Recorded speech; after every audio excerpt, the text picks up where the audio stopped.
Vamos al Evangelio de Mateo una vez más para continuar con nuestra serie de exposiciones en el Sermón del Monte, Evangelio de Mateo.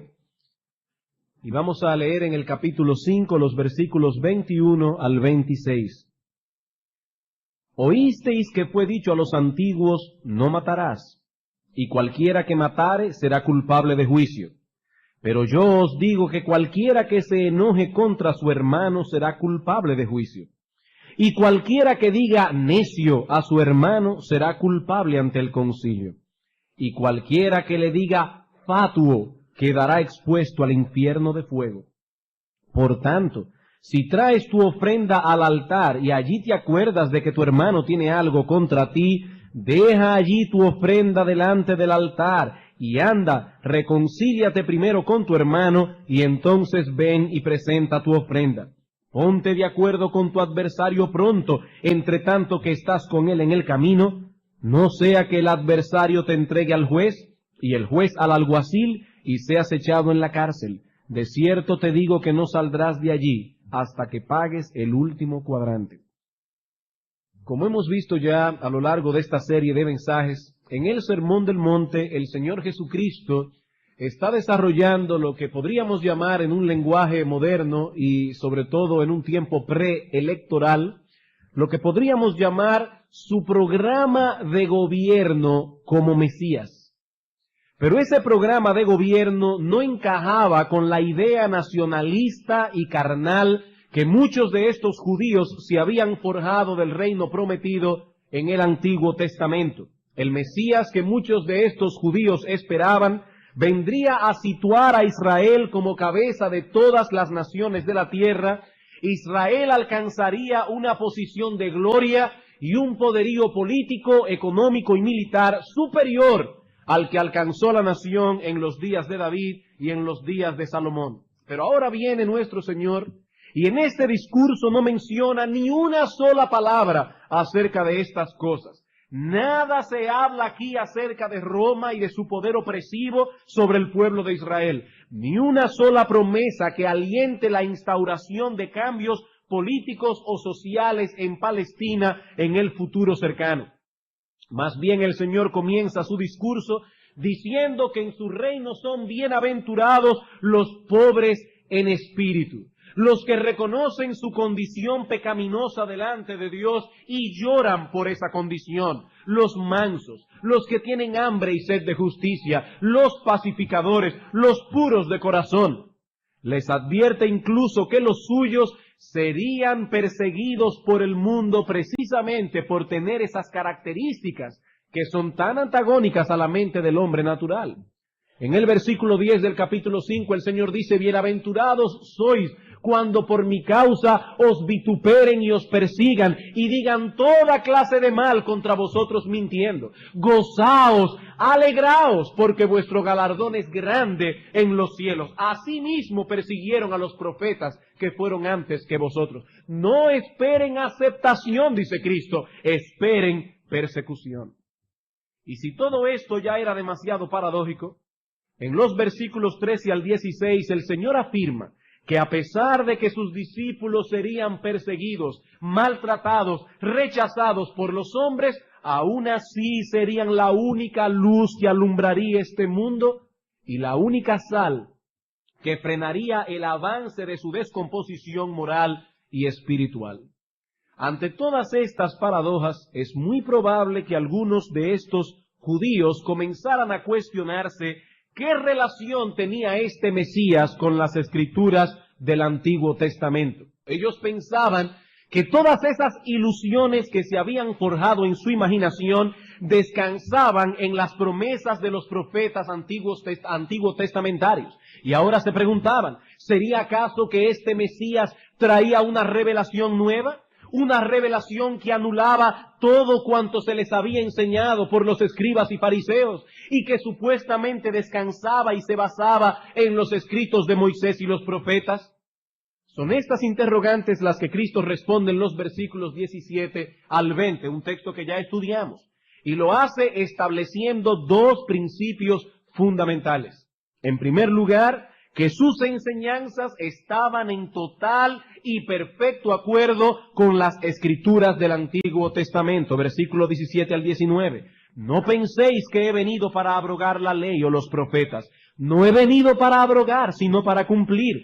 Porque de cierto os digo que hasta que pasen el cielo y la tierra, ni una jota ni una tilde pasará de la ley hasta que todo se haya cumplido. De manera que cualquiera que quebrante uno de estos mandamientos muy pequeños, y así enseña a los hombres, muy pequeño será llamado en el reino de los cielos. Mas cualquiera que los haga y los enseñe, éste será llamado grande en el reino de los cielos. Yo no he venido a anular, yo no he venido a abrogar la ley o los profetas. Mi vida, mi obra, mis enseñanzas están en perfecto y total acuerdo con las escrituras de Moisés y los profetas. Pero al mismo tiempo establece que sus enseñanzas estaban en total desacuerdo con la de los escribas y fariseos. Versículo 20. Porque os digo que si vuestra justicia no fuere mayor que la de los escribas y fariseos, no entraréis en el reino de los cielos. Esto es básicamente todo lo que hemos visto hasta ahora en nuestras exposiciones del Sermón del Monte. A partir del versículo 21 y hasta el final del capítulo 5, el Señor va a ilustrar estos dos grandes principios que ya ha establecido en los versículos 17 al 20. Y lo hará estableciendo o a través de algunos ejemplos específicos, 6 ejemplos específicos que muestran la manera correcta como nosotros debemos interpretar el Antiguo Testamento en contraposición a la forma incorrecta en que lo hacían los escribas y fariseos. Como veíamos la semana pasada, cada una de estos ejemplos es introducido con la frase, oísteis que fue dicho, pero yo os digo. Y en cada uno de ellos, el Señor contrapone la verdadera interpretación de la ley a la interpretación tradicional generalmente aceptada por el pueblo. Como veíamos la semana pasada, el Señor no tenía conflicto con la ley en sí misma. Eso es lo que el Señor establece en los versículos 17 al 19. Su problema era más bien con la forma en que los escribas y fariseos interpretaban la ley. Y en el sermón pasado establecimos 4 principios que nos ayudarían a interpretar todo este pasaje en el capítulo 5 completo, principios que son comunes a los 6 ejemplos presentados aquí. Antes de entrar a ver cada uno de estos ejemplos por separado, empezamos con lo general para entonces llegar a lo particular. ¿Y cuáles son estos principios que debemos tomar en cuenta a la hora de estudiar estos ejemplos, estas ilustraciones? Bueno, en primer lugar, dijimos que en estas 6 ilustraciones, el Señor está liberando la ley de Moisés de las interpretaciones rabínicas, tradicionales, que en realidad habían oscurecido el verdadero significado de la ley. El Señor no está estableciendo una nueva ley. El Señor está más bien librando la ley de todas esas interpretaciones rabínicas que habían oscurecido la ley. En segundo lugar, dijimos que en esas 6 ilustraciones Cristo nos enseña que debemos obedecer el espíritu de la ley y los principios que se derivan de ella y no quedarnos únicamente en la letra, el problema de los escribas y fariseos. En tercer lugar, que la ley de Dios toca nuestras motivaciones y nuestros pensamientos lo mismo que nuestras acciones. Y finalmente, que no debemos ver la ley únicamente en su aspecto negativo, sino también en el positivo. En otras palabras, que el propósito de la ley no es únicamente el de impedir que hagamos lo malo, sino también el de promover que hagamos lo bueno. No solo condena el pecado, sino que también promueve la justicia. Bien, en la mañana de hoy, comenzaremos a tratar con el primero de estos ejemplos, que es el que acabamos de leer en los versículos 21 al 26. Y en este ejemplo, Cristo nuestro Señor revela las deficiencias de la interpretación rabínica del 6º mandamiento. Y vamos a tratar con este texto bajo los siguientes encabezados. Es un bosquejo muy simple. Yo había pensado dar todo este material en este sermón, pero eso va a ser imposible, así que vamos a comenzar a tratar con el sexto mandamiento. Veremos en primer lugar la interpretación rabínica, la interpretación comúnmente aceptada por los judíos del sexto mandamiento. ¿Cómo interpretaban ellos las palabras del Decálogo, no matarás?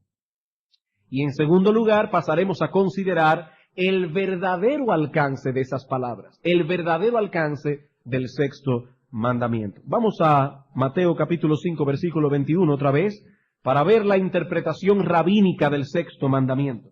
Oísteis que fue dicho a los antiguos, no matarás, y cualquiera que matare será culpable de juicio. Como hemos visto ya, hermanos, al decir oísteis que fue dicho, el Señor no tiene en mente la ley de Moisés. Excúsenme que repita tanto este concepto, pero es importante. El Señor no tiene en mente la ley de Moisés, sino la interpretación que los escribas y fariseos daban a la ley de Moisés. El sexto mandamiento del Decálogo dice, no matarás. Pero entonces los escribas y fariseos agregaban un pequeño comentario que distorsionaba por completo el alcance de este mandamiento. No matarás, y cualquiera que matare será culpable de juicio. Alguien preguntará, pero pastor, ¿no es eso acaso lo que enseñaba la ley? ¿Que cualquiera que cometiera un homicidio debía ser juzgado por las autoridades civiles competentes? La respuesta es afirmativa. Eso es lo que enseñaba la ley. En Deuteronomio capítulo 16, versículo 18, vemos que Dios ordenó a Moisés que constituyera jueces y oficiales en el pueblo que juzgaran a Israel. Dice el texto, jueces y oficiales pondrás en todas tus ciudades que Jehová tu Dios te dará en tus tribus, los cuales juzgarán al pueblo con justo juicio. Y no solo eso, sino que Dios estableció también cuál era la pena que se debía aplicar en caso de homicidio. En Números capítulo 35, versículos 30 al 31 dice, cualquiera que diere muerte a alguno, por dicho de testigos morirá. Y no tomaréis precio por la vida del homicida, es decir, no podía ser pagada ninguna fianza en caso de un crimen así, porque está condenado a muerte, indefectiblemente morirá. Así que al afirmar que cualquiera que matare será culpable de juicio, los escribas y fariseos estaban repitiendo un concepto que estaba ciertamente contenido en la ley. Ellos no estaban inventándose una cosa que no estaba en la ley, no, hermanos. Ese concepto estaba en la ley. La pregunta es, ¿dónde entonces está el problema? En que al poner un concepto al lado del otro, están limitando el alcance del sexto mandamiento. El llevar a juicio a una persona que matare a otra era parte de la ley, pero no era todo lo que el sexto mandamiento implicaba. El problema del escriba era que ponía una cosa al lado de la otra, como si estas palabras de la ley en Números 35 interpretaran el Decálogo. ¿Quién era un homicida para el escriba? Todo aquel que podía ser llevado delante de un tribunal humano por matar a otro. Pero ese tribunal solo podía juzgar actos homicidas. Que alguien quitara la vida de otro. Y siempre y cuando hubiesen testigos que pudiesen testificar contra el acusado. La ley era muy estricta al respecto. En el texto que leímos de Número 35, dice cualquiera que diere muerte a alguno por dicho de testigos en plural, morirá. Mas un solo testigo no hará fe contra una persona para que muera. En otras palabras, no debéis aceptar el testimonio de un solo testigo para dictar pena capital. Al citar el sexto mandamiento al lado de esta ley, estaban limitando el pecado a la acción homicida. No matarás, de acuerdo a este criterio, solo era violado cuando alguien cometiera un homicidio literal. Pero mientras no se llegaran a esos extremos, podríamos estar tranquilos. Esa es la idea que los escribas y fariseos estaban transmitiendo. Pero había otro problema envuelto en el asunto. Al citar ambas cosas juntas, una al lado de la otra, como si una interpretara a la otra, estaban limitando también las sanciones que acompañan al mandamiento. La idea que el escriba transmitiera esta: si alguna persona viola esta ley, será traído a juicio, y si es encontrado culpable, será castigado con la muerte. Todo eso es verdad, pero no es toda la verdad. No es toda la verdad. El sexto mandamiento es mucho más amplio en su alcance y los castigos que acompañan su violación son muchos más amplios también. La interpretación tradicionalista que estos judíos habían recibido y que era generalmente aceptada en los días del Señor como buena y válida, era totalmente inadecuada. El sexto mandamiento tiene que ver con el corazón. El sexto mandamiento tiene que ver con los sentimientos que albergamos en el corazón contra otras personas. El sexto mandamiento tiene que ver con las palabras que pronunciamos en un momento de ira y de indignación. Y el castigo que acompaña la violación de este mandamiento va mucho más allá que la pena capital impuesta por los hombres. Dice en Apocalipsis capítulo 21, versículo 28, que los homicidas tendrán su lugar en el lago que arde con fuego y azufre, que es la muerte segunda. Por eso dice Cristo, el problema no es únicamente que el que matare a otro será culpable de juicio, es que el que le diga fatuo a su hermano quedará expuesto al infierno de fuego. Si no alcanzamos a entender este mandamiento o cualquier otro mandamiento de las Escrituras, desde esta perspectiva, la ley de Dios, hermanos, no hará el efecto que debe hacer. ¿Cuál es el propósito primario de la ley? El propósito primario de la ley es mostrar el carácter justo de Dios para que de ese modo veamos el carácter injusto del hombre. Esa es la idea. El propósito de la ley es mostrarnos cuán pecadores somos. Como dice Pablo en Romanos capítulo 3, versículo 19, todo lo que la ley dice, lo dice a los que están bajo la ley, para que toda boca se cierre y todo el mundo quede bajo el juicio de Dios. Todo el que se mira en ese espejo de la ley, verá que se queda muy corto de alcanzar la justicia que Dios demanda. ¿Qué hace el fariseo? ¿Qué hace el escriba ante este problema? ¿Va delante de Dios buscando misericordia, pidiendo ser revestido con la justicia perfecta de Cristo? Por supuesto que no. El fariseo es demasiado orgulloso para hacer esto. Él tiene una manera distinta de resolver el problema. Él reduce el alcance del mandamiento para poder sentirse entonces justificado delante de los hombres. Como no puede alcanzar la norma que Dios exige, en vez de reconocer su impotencia, en vez de reconocer su pecado, en vez de clamar por misericordia, él se hace una norma que le venga a la medida de sus posibilidades. Él se hace un traje que le sirva. En los versículos siguientes, el Señor va a evidenciar la deficiencia de la interpretación farisaica, explicando lo que el sexto mandamiento implica en realidad. Hermanos, la solución no está en rebajar el mandamiento. La solución está en huir a Cristo clamando por misericordia. ¿Cuál es el alcance real del sexto mandamiento? En el versículo 22, habiendo considerado ya la interpretación farisaica rabínica, veamos ahora el verdadero alcance de la ley. En el versículo 22, el Señor nos dice que el sexto mandamiento prohíbe algo más que el homicidio literal. Mientras que en los versículos 23 al 26, nos dice que el sexto mandamiento no solo prohíbe algo más que el homicidio, sino que también nos manda a que hagamos algunas cosas con el ofensor. En otras palabras, nos dice lo que no debemos hacer, versículo 22, pero también lo que debemos hacer si de veras queremos cumplir el espíritu de la ley y no quedarnos únicamente en la letra de la ley.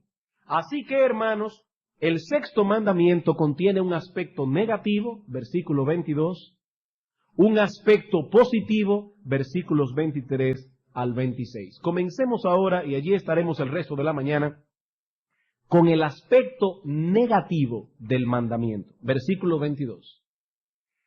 Pero yo os digo que cualquiera que se enoje contra su hermano será culpable de juicio, y cualquiera que diga necio a su hermano será culpable ante el concilio, y cualquiera que le diga fatuo quedará expuesto al infierno de fuego.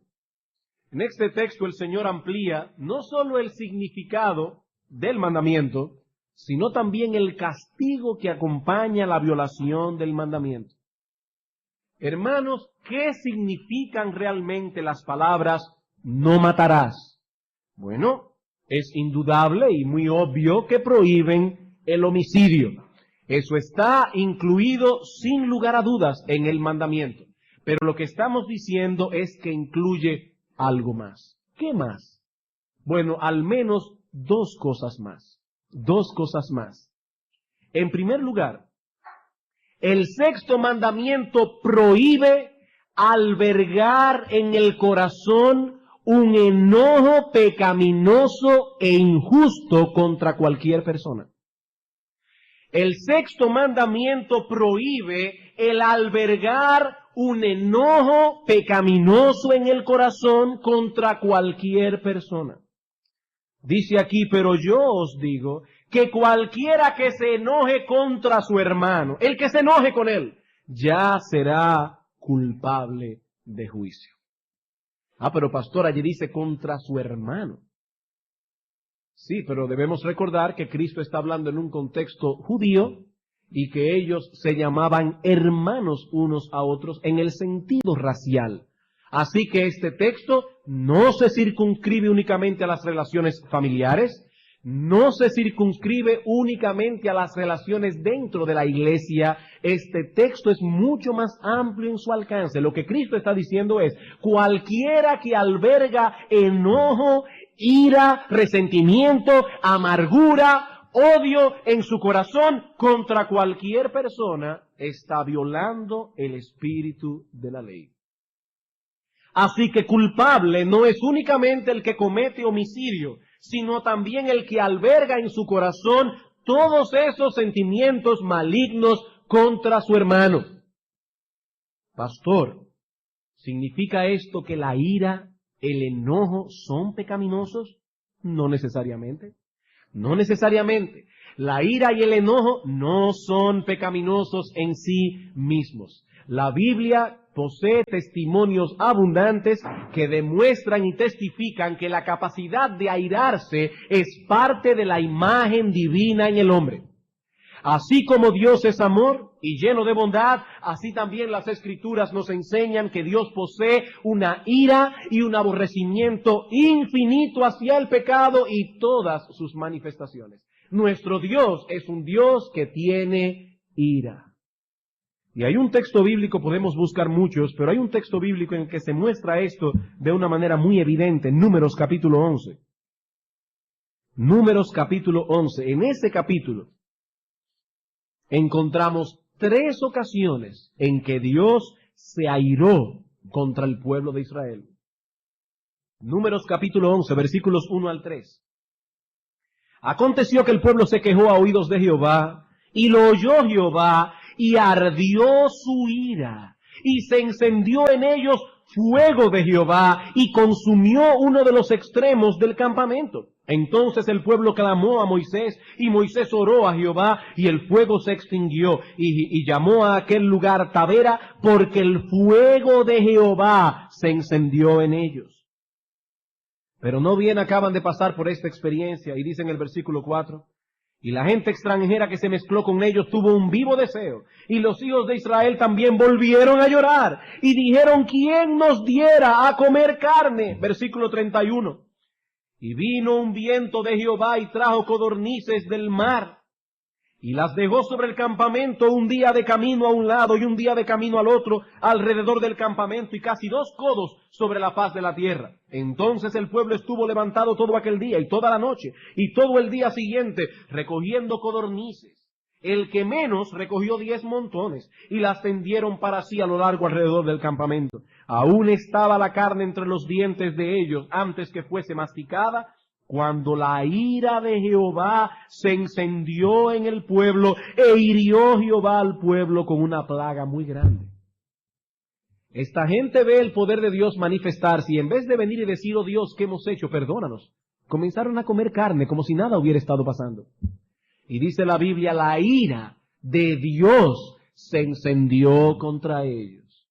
Hermanos, amigos, ese es el Dios de las Sagradas Escrituras. Ese es el mismo Dios que envió a su Hijo Jesucristo a morir en una cruz. Así que tenemos una imagen distorsionada de Dios cuando lo imaginamos como un ser impasible, un ser que nada le va ni le viene, un ser que es tan y tan bueno que puede sin ningún problema hacerse de la vista gorda de los pecados de sus criaturas. No, hermanos, el Dios de la Biblia no es así. Es un Dios infinitamente bueno, pero también infinitamente justo. Ah, no, pastor, eso es en el Antiguo Testamento. No, hermano, no, amigo, en Romanos capítulo 1, versículo 18, en el Nuevo Testamento, dice que la ira de Dios se revela desde el cielo contra toda impiedad e injusticia de los hombres que detienen con injusticia la verdad. Y es en el Nuevo Testamento donde dice que horrenda cosa es caer en las manos del Dios vivo. Así que cuando experimentamos ira y enojo hacia el pecado, estamos reflejando la imagen de Dios en nosotros. La ira en sí misma no es pecaminosa. En Marcos capítulo 3, versículo 5 se nos dice que Cristo se enojó, se airó al ver la dureza de corazón de los fariseos. Y podemos estar seguros de que cuando el Señor Jesucristo echó del templo a los vendedores y a los cambistas, lo hizo con enojo. Y cuando pronunció aquellos ayes terribles que aparecen en Mateo capítulo 23 contra los escribas y fariseos, lo hizo con enojo. ¡Ay de vosotros, escribas y fariseos, hipócritas! Y el Señor nunca pecó. El apóstol Pablo escribió a los efesios, airaos, pero no pequéis. Airaos, pero no pequéis. Podemos airarnos, dice Pablo, y no pecar.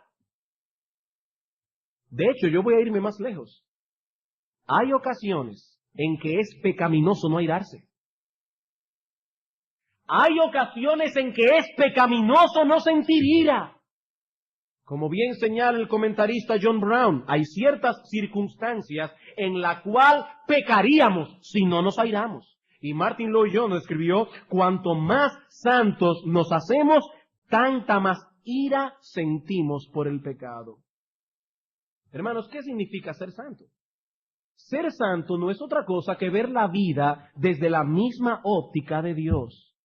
Si Dios se aira contra el pecado, nosotros debemos airarnos también. Si Cristo sintió enojo al ver la dureza del corazón de los hombres, nosotros debemos enojarnos también. Esas personas impasibles que nada los mueve, nada los molesta, el pecado de los demás no los inquieta, cuando alguien es puesto en disciplina en la iglesia, no se inmutan, no están creciendo a la imagen de Cristo, no están creciendo en piedad. Cristo sintió ira por el pecado. Dios se aira contra el pecado. Y nosotros debemos ser como Dios. Así que la ira no es pecaminosa, hermanos. No. Siempre y cuando vaya dirigida contra el pecado. Ahora, noten algo. Muchas personas disfrazan su ira pecaminosa y su molestia personal con un supuesto celo por la santidad de Dios. ¿Cómo podemos distinguir entre una cosa y la otra? La ira que refleja el carácter de Dios siempre viene acompañada no sólo de una tristeza profunda al ver empañado el honor de Dios, sino también de un sincero deseo de restaurar, a la persona que ha pecado y contra la cual nos hemos airado. Voy a repetir esto otra vez. ¿Cómo yo puedo evaluar mi ira y saber que no es una ira pecaminosa? La ira, que es un reflejo de ese carácter santo de Dios, siempre viene acompañada no sólo de una profunda tristeza al ver empañado el honor de Dios, sino también de un sincero deseo de restaurar a esta persona que ha pecado. Pero la otra ira, la ira que surge como producto de una indignación personal, esa ira que surge de nuestro corazón cuando nos sentimos ofendidos y agraviados, procura venganza de una forma u otra. Y vamos a ver ahorita que esa venganza puede ser en muchos sentidos. Pero esa ira procura venganza de una forma u otra. Veamos un ejemplo del Nuevo Testamento. La epístola del apóstol Pablo a los Gálatas contiene pasajes que evidencian enojo de parte del apóstol Pablo para con esta iglesia. Estos hermanos se estaban dejando extraviar por el engaño de los falsos maestros, de manera que Pablo decide escribirles una carta con el propósito de hacerles entrar en razón. Vean el capítulo 3, versículos 1 al 5.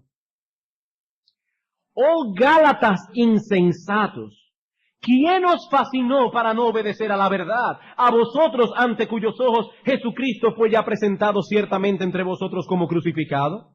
Esto solo quiero saber de vosotros. ¿Recibisteis el Espíritu por las obras de la ley o por el oír con fe? ¿Tan necios sois? Habiendo comenzado por el Espíritu, ¿ahora vais a acabar por la carne? ¿Tantas cosas habéis padecido en vano? Si es que realmente fue en vano. Aquel pues que os suministra el Espíritu y hace maravilla entre vosotros, ¿lo hace por las obras de la ley o por el oír con fe? Yo no sé ustedes, hermanos, pero cuando yo leo este texto, yo no puedo imaginarme al apóstol Pablo diciendo, oh Gálatas insensatos. No, yo creo que el apóstol Pablo estaba airado. Yo creo que el apóstol Pablo estaba enojado, que estaba sintiendo un profundo enojo en su corazón. Pablo está reprendiendo duramente a estos hermanos. Pero ¿cuál era su propósito? Vamos a Gálatas capítulo 4, donde Pablo descubre allí su corazón. Gálatas capítulo 4, versículo 12 al 20. Oigan estas palabras, escuchen estas palabras. Os ruego, hermanos, que os hagáis como yo, porque yo también me hice como vosotros. Ningún agravio me habéis hecho, pues vosotros sabéis que a causa de una enfermedad del cuerpo os anuncié el Evangelio al principio, y no me despreciasteis ni desechasteis por la prueba que tenía en mi cuerpo. Algunas personas piensan que el apóstol Pablo, cuando vio a Cristo en Damasco, sufrió una enfermedad en sus ojos que le hacía el aspecto un poco desagradable. Algunas personas piensan que Pablo estaba allí sufriendo algo que, quizá una pústula en el ojo o algo que era desagradable de ver. Y dice Pablo, ustedes no me desecharon por la prueba que tenía en mi cuerpo, antes bien me recibisteis como un ángel de Dios, como a Cristo Jesús. ¿Dónde pues está esta satisfacción que experimentabais? Porque os doy testimonio de que si hubieseis podido, os hubierais sacado vuestros propios ojos para dármelo. ¿Me he hecho pues vuestro enemigo por deciros la verdad? Tienen celo por vosotros, pero no para bien, sino que quieren apartaros de nosotros para que vosotros tengáis celos por ellos. Bueno es mostrar celo en lo bueno siempre y no solamente cuando estoy presente con vosotros. Hijitos míos, por quienes vuelvo a sufrir dolores de parto hasta que Cristo sea formado en vosotros. Quisiera estar con vosotros ahora mismo y cambiar de tono, pues estoy perplejo en cuanto a vosotros. Hermanos, aquí vemos un corazón amante, un corazón preocupado. Pablo no escribió esta carta para aplastar a los Gálatas sin necesidad. Él pudo haber reaccionado en la carne y decir a esta gente, me siento indignado por la traición que me habéis hecho. ¿De qué han servido todas las horas que pasé con vosotros? ¿De qué sirvió todo mi esfuerzo? ¿Fue para eso que me maté trabajando entre ustedes para enseñarles la verdad? Y eso seguramente hubiera hecho sentir bien mal a los hermanos de Galacia. Pero probablemente no hubiese obrado el efecto que Pablo deseaba. Pablo amaba esta iglesia y cuando usa un tono fuerte con ellos es para hacerlos reaccionar. Él estaba indignado, pero no tomó este asunto como un problema personal. Era el honor de Dios, la verdad del Evangelio, el bienestar espiritual de estos hermanos, lo que controlaba a Pablo en ese momento. Y cuando una persona está controlada por el honor de Dios, por la verdad del Evangelio, por el bienestar espiritual de los hermanos, y siente enojo cuando ve que esas cosas están siendo obstaculizadas, ese enojo es un reflejo del carácter santo de Dios. ¿Quiere usted decir, pastor, que la única ira permitida en las Escrituras es aquella en la que nos enojamos porque el honor de Dios ha sido ofendido? Porque la verdad está siendo atacada, porque el bienestar espiritual de la iglesia está siendo obstaculizado. Sí, hermano, eso es exactamente lo que estoy diciendo. Eso es exactamente lo que estoy diciendo. Por lo demás, cuando se trata de un agravio personal, cuando nosotros hemos sido ofendidos en lo personal, el mandamiento bíblico es: amad a vuestros enemigos, bendecid a los que os maldicen, haced bien a los que os aborrecen, orad por los que os ultrajan y os persiguen. Y en Romanos capítulo 2 el apóstol Pablo es bien claro con respecto a esto. Romanos capítulo 2, versículo 14. ¿Cuál es el mandamiento del apóstol en Romanos capítulo 12, versículo 14? Bendecid a los que os persiguen, bendecid y no maldigáis. Versículo 17, si alguno tiene duda todavía. No paguéis a nadie mal por mal. Procurad lo bueno delante de todos los hombres. Si es posible, en cuanto dependa de vosotros, estad en paz con todos los hombres.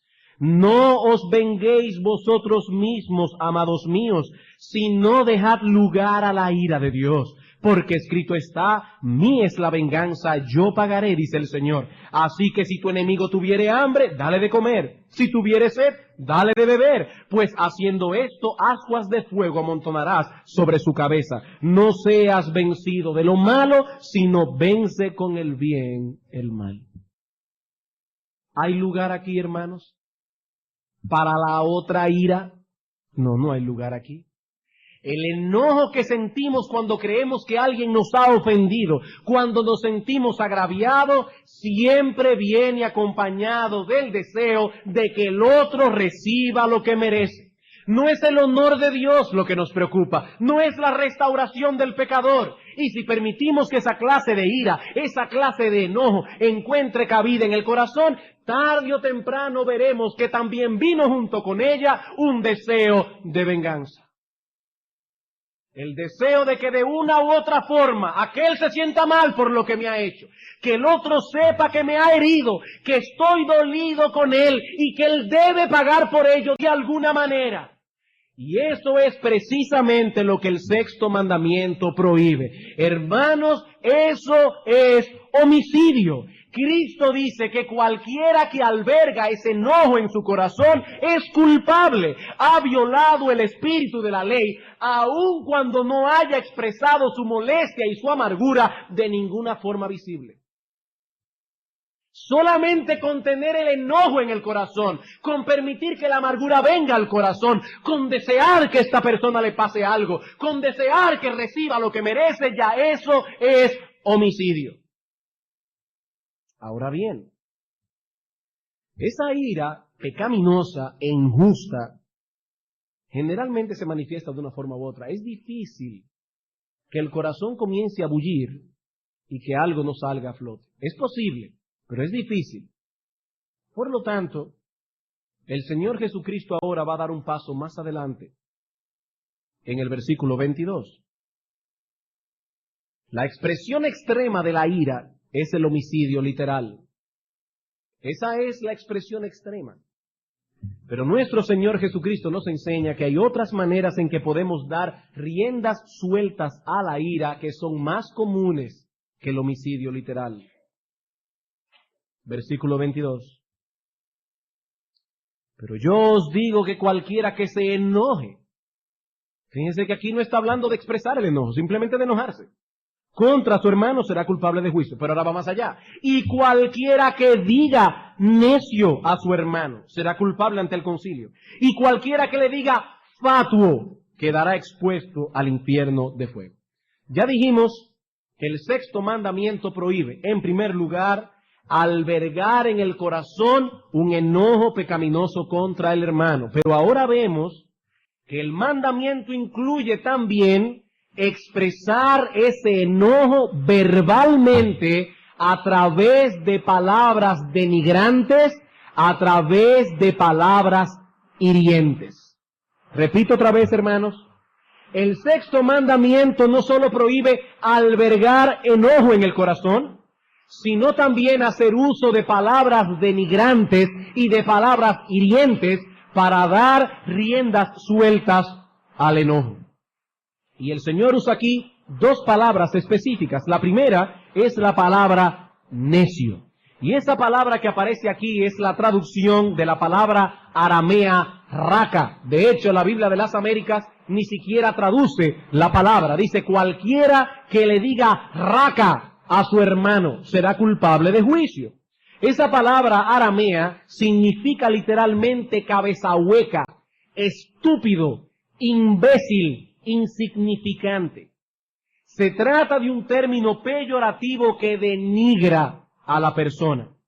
Cuando en un arrebato de ira usamos cualquiera de esos términos u otro que usted se sepa, con la finalidad de dar riendas sueltas a nuestro enojo, y por supuesto con la finalidad de aplastar a la otra persona y de hacerla sentir como un imbécil, de hacerla sentir como un estúpido, de hacerla sentir como un insignificante, de hacerla sentir como un mime, usted ha cometido homicidio. Eso es lo que Cristo está diciendo. Eso es ser culpable del sexto mandamiento.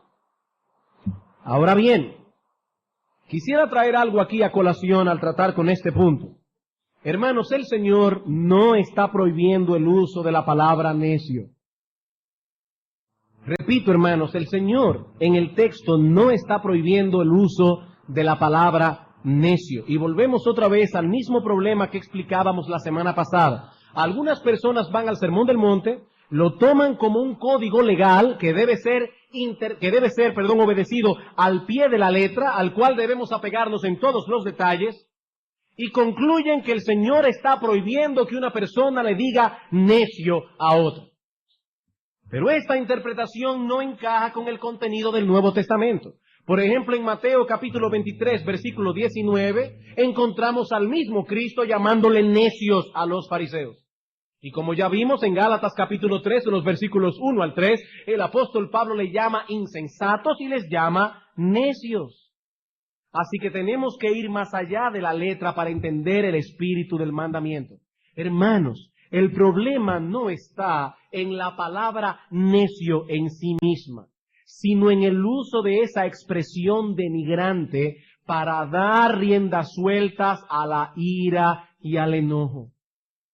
Cuando en medio de un arrebato de ira denigramos a una persona que fue hecha a la imagen de Dios, ya sea llamándole necio, estúpido, imbécil, o haciéndole un gesto con la cara que realmente lo haga sentir como un imbécil, Dios lo ve tan serio como si lo hubiésemos matado. Eso es lo que Cristo está queriendo transmitir. Cuando usted va manejando su carro y una persona imprudente se le atraviesa y usted le grita, ¡animal, imbécil!, usted está cometiendo un homicidio. Usted es culpable de violar el sexto mandamiento. Hermanos, cuidado con el uso de expresiones irónicas al tratar con los demás cuando nos sentimos molestos. Tales expresiones tienden a denigrar a los demás, los hace sentir estúpidos, insignificantes, y eso es lo que Cristo está prohibiendo aquí. El hombre fue hecho a la imagen de Dios, hermanos, y por lo tanto Dios es ofendido cuando tratamos con desprecio a una criatura en la que Él ha plasmado su imagen. Dios es ofendido Es como si estuviésemos diciendo: ¡qué gran equivocación cometiste, oh Dios, al crear a este imbécil! Parece que no fue hecho a tu imagen, sino a la imagen de un burro o de algo semejante. Y Dios se siente ofendido. Niños, escuchen. Porque entre los niños es muy común tratarse unos a otros con ese tipo de lenguaje. Cuando tratas a tus amiguitos o a tus hermanos de esa forma, estás cometiendo un grave pecado contra Dios. Y de igual manera, padres, profesores, adultos, cuando tratamos a los niños de esa manera, estamos cometiendo un grave pecado contra Dios. A veces nos olvidamos que ellos también llevan plasmada la imagen de Dios. Y les hacemos comentarios cuando cometen ciertas torpezas, que lo que les estamos diciendo es: eres un imbécil, eres un estúpido, eres un insignificante. Y eso es exactamente lo que Cristo está prohibiendo, hermanos, aquí en este texto. Nosotros debemos trabajar con nuestros hijos. Debemos trabajar con nuestros hijos, enseñarles a que tengan un lenguaje y un vocablo benévolo. Benévolo. La otra expresión que el Señor trae aquí en el texto a colación es la palabra fatuo. Fatuo. Esta es una traducción del vocablo hebreo moré, que significa literalmente rebelde, apóstata o impío. Y era uno de los peores insultos que se le podía decir a un judío en los días del Señor.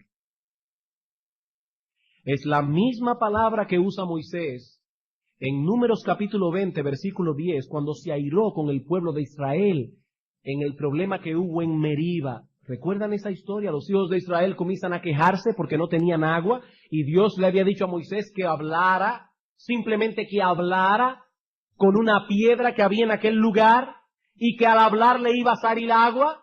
Pero Moisés estaba tan molesto que no se limitó a hacer lo que Dios le mandó, sino que primero se dirigió al pueblo llamándoles rebeldes, moré, apóstatas, y luego golpeó la roca. Y ese pecado fue tan grave a los ojos de Dios que por esa razón Moisés no introdujo al pueblo de Israel en la tierra prometida. Volvemos a preguntar otra vez. ¿Prohíbe el Señor en Mateo 5:22 el uso de la palabra rebelde o apóstata? De ninguna manera. De ninguna manera. Este no es un código legal. Hay momentos en que la ley del amor debe llevarnos a hacerle ver a alguien que es un apóstata, que es un rebelde. Y mientras usamos al mismo tiempo todos los mecanismos que tenemos a la mano para ganar a tal persona. Lo que el Señor prohíbe en el texto, o para ponerlo de otro modo, lo que prohíbe el sexto mandamiento implícitamente, es el uso de expresiones como esas, como una manifestación de ira o enojo personal. El llamarle impío a una persona sin considerar detenidamente lo que esa palabra significa, simplemente porque estamos molestos con ella, eso, dice Cristo, es homicidio. Y los homicidas no entrarán en el reino de los cielos. Cristo dice: cualquiera que diga necio, racá, a su hermano será culpable ante el concilio. Y cualquiera que le diga fatuo, apóstata, rebelde, será expuesto al infierno de fuego. ¿Qué es entonces lo que prohíbe el sexto mandamiento? En resumen, albergar sentimientos malignos en el corazón hacia cualquier persona y aún más manifestar tales sentimientos de cualquier manera. ¿Qué prohíbe el sexto mandamiento? Albergar sentimientos malignos en el corazón hacia cualquier persona y más aún manifestar tales sentimientos de cualquier manera. En otras palabras, escuchen bien esto, hermanos. Lo que algunas personas llaman sinceridad, Cristo le llama homicidio. Lo que algunas personas llaman sinceridad, Cristo le llama homicidio.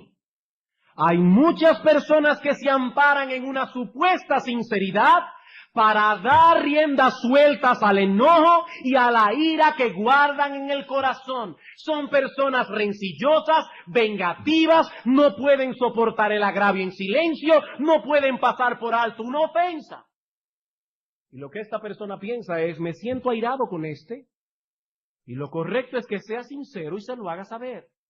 Yo deseo que se sienta mal por lo que ha hecho. Yo deseo que sepa que estoy herido. Yo deseo que él sepa lo que yo pienso de él, que para mí no es más que un imbécil y un animal.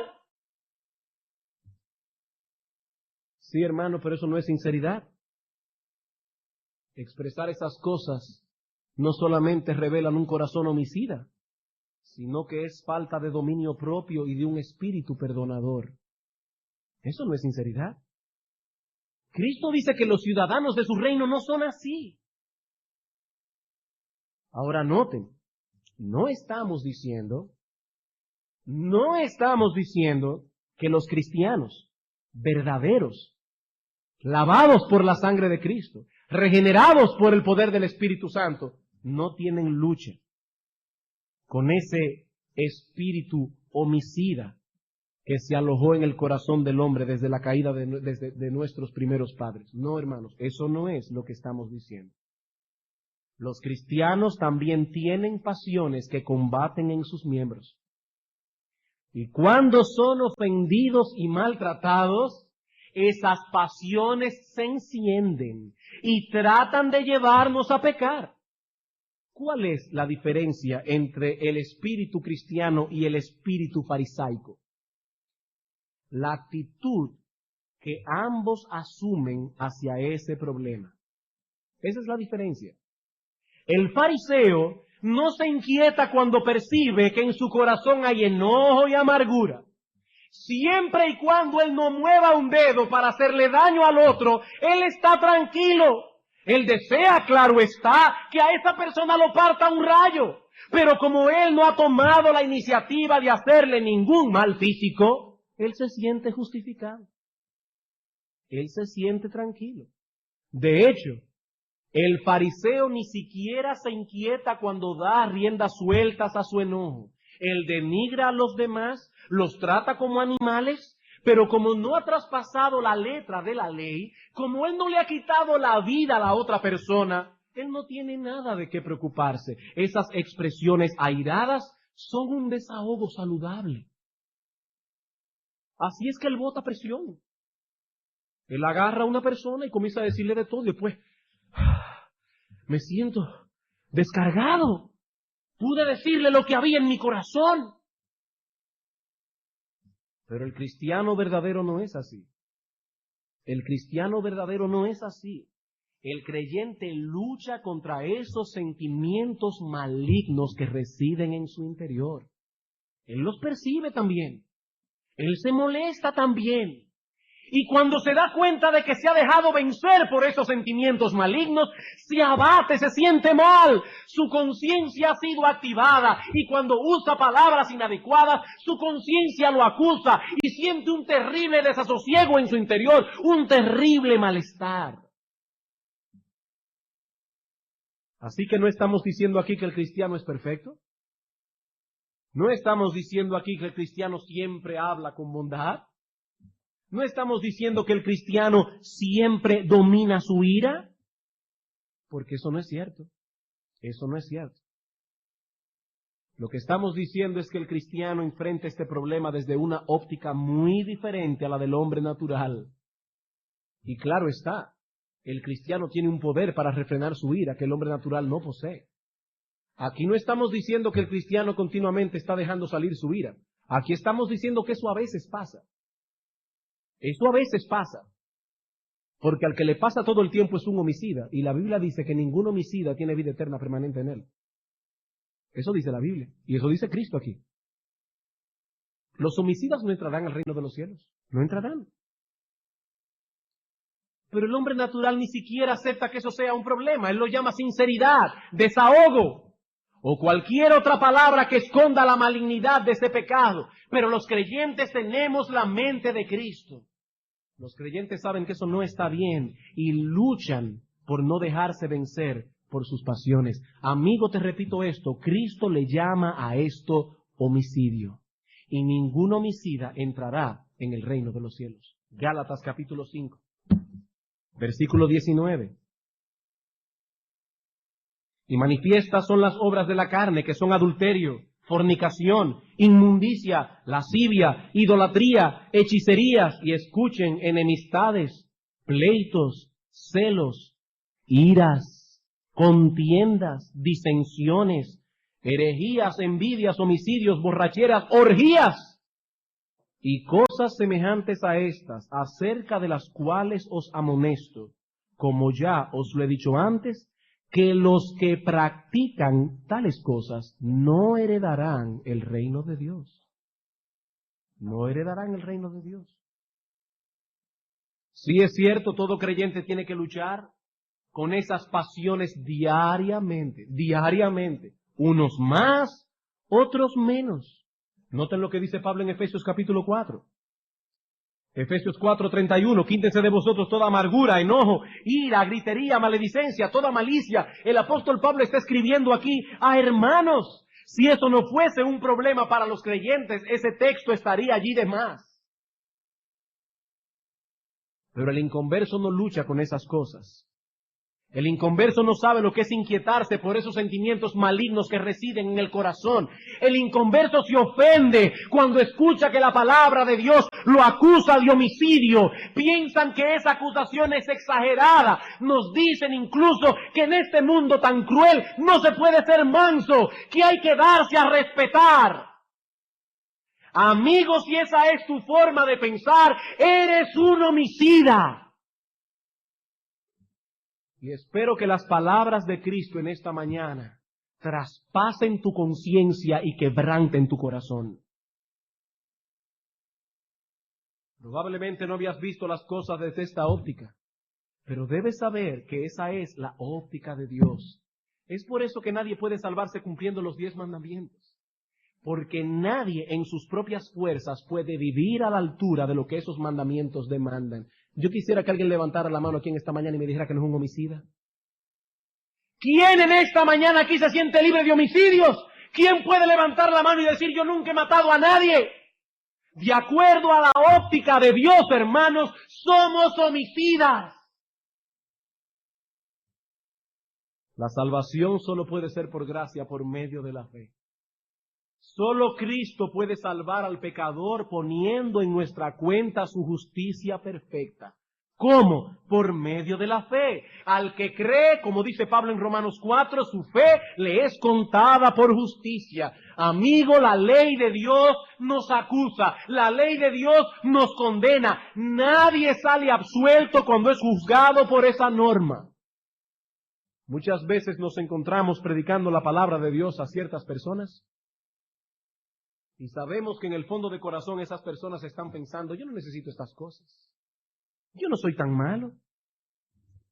De acuerdo a tus estándares, no. De acuerdo a los estándares de Dios, tú eres incluso un homicida, amigo mío. Tú eres un asesino. Tu problema es el mismo del fariseo. Antes que ver tu impotencia al no poder alcanzar lo que la ley de Dios exige, prefieres mejor rebajar la ley. ¿Me puedes decir a mí que no has albergado nunca sentimientos malignos en tu corazón contra otros? ¿Me quieres decir a mí que no has usado nunca palabras denigrantes, expresiones hirientes?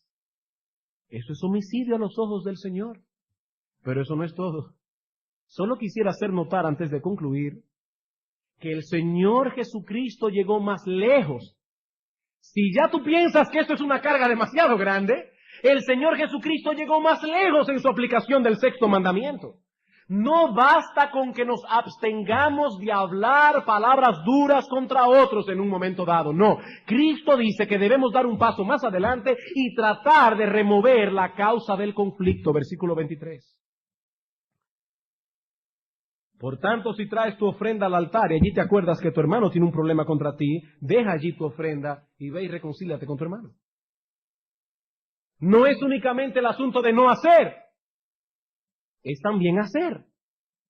No es dejar de hacer lo incorrecto, es hacer lo correcto. Pero eso lo veremos la semana que viene.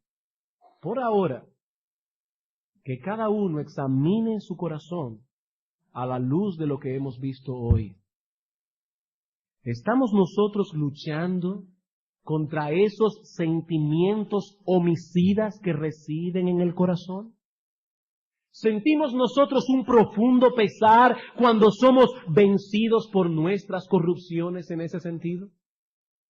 ¿O en realidad nunca habíamos visto la gravedad de este pecado? Amigo mío, si hoy te sientes convicto de pecado, te tengo una buena noticia. Una buena noticia. Qué bueno que la ley de Dios pudo traspasar tu conciencia, porque para eso fue que Dios dio la ley. Pero ¿sabes una cosa? Para eso vino Cristo, para limpiarnos de nuestros pecados por medio de su sangre preciosa. Él es la única ciudad de refugio en la cual podemos escondernos, porque nuestra culpa es grande a los ojos de Dios. Pero qué bueno es saber que las puertas de esa ciudad aún permanecen abiertas para todo aquel que llega humillado a ese lugar clamando por misericordia. Cristo dice, el que a mí viene, no importa que sea un homicida, yo no le echo fuera. Venid a mí y estemos a cuenta, que si vuestros pecados fueren como la grana, como la nieve serán emblanquecidos. Si fueren rojos como el carmesí, vendrán a ser como blanca lana. No mires únicamente tu pecado. Para eso está la sangre de Cristo, para purificarte de toda maldad. Y hermano, si alguno aquí se ha dado cuenta de que ciertamente ha estado violando más de lo que creía el sexto mandamiento, también para nosotros tenemos a Cristo. También para nosotros tenemos a Cristo. Como decían los puritanos, por cada vez que tú mires tu pecado, mira 10 veces a Cristo. Mira 10 veces a Cristo. Ve a Cristo pidiendo perdón y diciendo, Señor, ayúdame a refrenar esa maldad que reside en mi corazón, porque soy un homicida. Oh Señor, pero ayúdame para poder manifestar en esos momentos la bondad y el amor que tú manifestaste a tus enemigos. Vamos a orar, hermanos. Al escuchar estas cosas, oh Señor, surge de nuestro corazón un clamor y una acción de gracias. Gracias por nuestro bendito Salvador. Señor, ¿qué sería de nosotros si Cristo no hubiese derramado su sangre en la cruz del Calvario? ¿Qué sería de nosotros? Oh Señor, ¿cuántos homicidios y asesinatos hemos cometido en toda nuestra vida? ¿Cuántas veces, oh Dios, hemos violado el sexto mandamiento? Pero qué bueno, Padre, que no hay un solo pecado, por más horrible que sea, que la sangre de Cristo no puede lavar. Señor, queremos pedirte que tu Santo Espíritu traiga a algunos aquí esta mañana al arrepentimiento. Que si fueron convictos de pecado, también sean movidos a clamar por perdón. Y a nosotros, oh Señor, ayúdanos. Ayúdanos para que podamos seguir mortificando cada vez más el pecado remanente en nuestro cuerpo, y que al mismo tiempo podamos desarrollar cada vez más aquellas características que reflejan en nosotros el carácter de Cristo. Ayúdanos, oh Señor, a crecer en compasión, a crecer en misericordia, en bondad, en amor, aun hacia aquellos que nos aborrecen y nos persiguen. Ayúdanos, oh Dios nuestro, porque en nuestras propias fuerzas nosotros no podemos.